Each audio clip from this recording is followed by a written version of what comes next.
Hello, Hofstra fans, and welcome to another WB Mason Coaches Report with Seth Tierney, the head coach of Hofstra Men's Lacrosse. Good morning, Seth. How's it going today? Morning, Nick. Things are going okay. Thanks for having me. It's good to hear, and we're happy to have you on.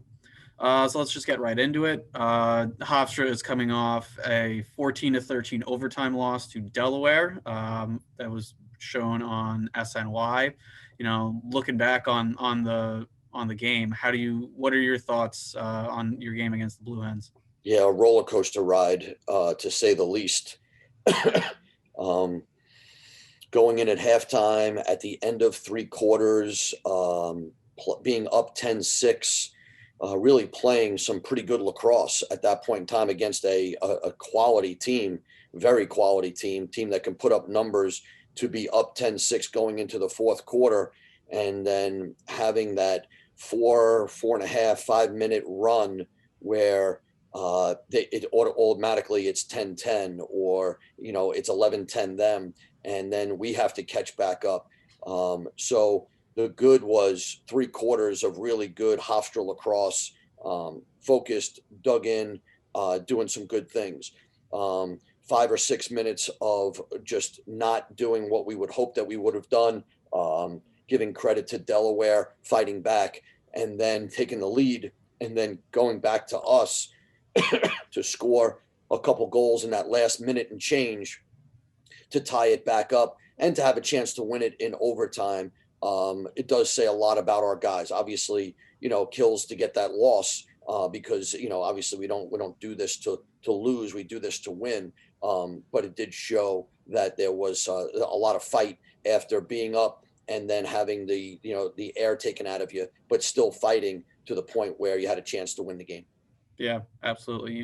And you said it yourself. Like, for as frustrating as that span of 5 minutes and change was, where you gave up those seven goals, it was on the other end of that. It's very encouraging to see the team fight back from down three with what, like 2 minutes to play, and score those three goals to put you in a position in overtime. One highlight from this past Saturday was Ryan Tierney setting the new Hofstra record for career points. I know that he's does it feel like old news at this point? Like, yeah, Ryan, you set another record. Get back out there and keep doing work. Sure. Um, an emotional pull. Obviously, would have loved to have a W and celebrate what Ryan has accomplished. Unfortunately, it had a dark cloud that was hanging over it with the loss versus Delaware, so it was hard to pull off the two different emotions at the same time. I struggled with it as a coach and as a father, but got a chance to obviously regroup, get our feet back underneath us. And what Ryan has accomplished here is it's mind-boggling, to say the least. I mean, when Mr. Samandel did it years ago in the 50s, and it hasn't changed with all of these great players, of the Josh Burns, the Tommy Kesslers, the Doug Shanahans, all of these guys, even in the 80s, 70s, Bobby Hiller, Jim Metzger, Vinny Sombrato, all of these guys that mentioned at the top, they're just wonderful players. Bill Fowler, it's just unbelievable to think that he has that record now, or is at least in the conversation with all of those wonderful people and wonderful players. So as a coach, anytime you get a chance to coach someone that breaks a record while you're coaching them, it's a humbling feeling that you played a small part in this. And then you couple it with, he's broken a couple of records, so you multiply that by the amount of records that he's broken, and then you throw in, oh, you're the kid's dad as well. It just adds another level of emotion to it. So again, when the season's over, we'll reflect back.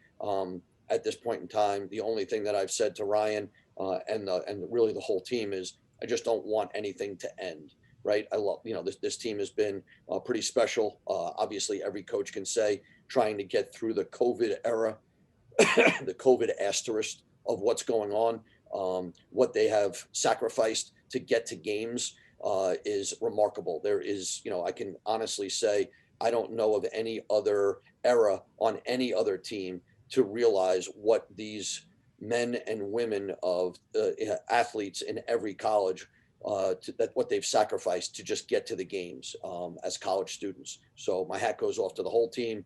Congrats to Ryan. Um, a special accomplishment, and then we're on to Drexel.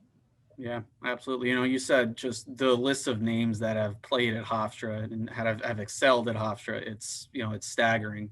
And for Ryan to break a 60-year-old record, a record that has been around for probably a long time, around for longer than a lot of people have been alive.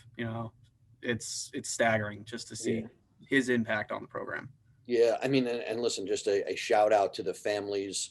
Um, when he did break the record for me to glance over, I was trying to find my wife in the stands just to see her reaction and to see all of the parents that were able to come to the game and for them to have signs and boards and stuff that they posted for Ryan. Just a thank you from the bottom of my heart for supporting him.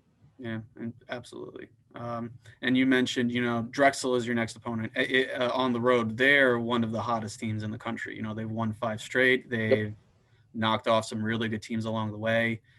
Scouting Drexel rather. What have you seen from them, and how do you feel that you guys match up with them?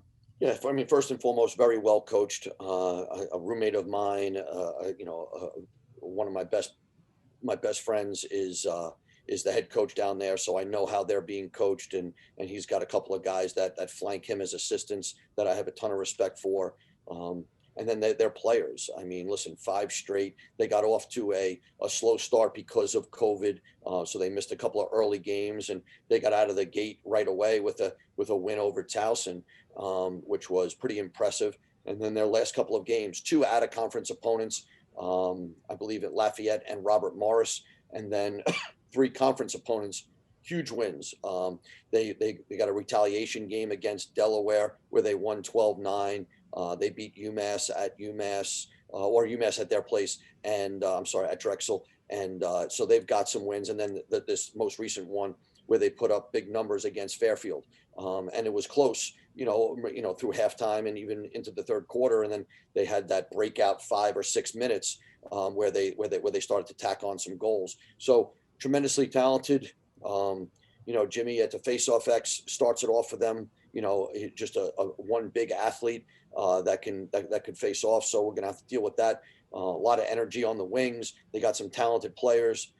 They got Reed back playing some attack now, and after him having I guess they mentioned a hand injury. They've got some very capable middies. They got an inside presence, and they get a lot of shots per game off.